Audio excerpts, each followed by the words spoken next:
Bonjour. Excel, saisie, mise en forme et introduction des formules. Dans le précédent tutoriel, nous sommes arrivés jusqu'à calculer tous les montants hors taxes. En tout cas, les montants de chaque article. Dans ce tutoriel, nous allons calculer le montant de taxes comprises. Alors, pour avoir le montant TTC, au niveau de H7, qu'est-ce que nous allons faire? Nous mettons notre signe égal. OK? Et ce qu'il y a à faire, c'est au montant hors taxe, nous ajoutons le même montant. Donc, plus le même montant multiplié par la valeur de la TVA, ici représentée par la cellule D15. Nous validons. Alors, la même formule, nous allons l'appliquer partout. Donc, au niveau de chaque article, nous allons prendre son montant hors taxe auquel nous l'ajoutons et nous multiplions ce montant par la TVA. Seulement, lors de la copie de la formule, on sera confronté à un petit problème. Alors, ce qu'il s'y est de faire, c'est quoi? D'ailleurs, vous remarquerez que lorsque nous ferons, nous allons essayer de le faire pour que vous compreniez parfaitement la chose.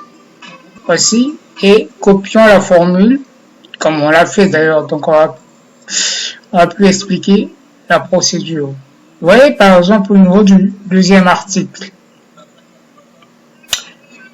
G8 plus G8, jusque là c'est correct, multiplié par D16. Mais qu'est-ce que D16? Notre TVA est bien D15 et non D16. Alors, c'est parce que tout simplement, il s'agit d'une valeur absolue. Pardon, il s'agit d'une valeur relative.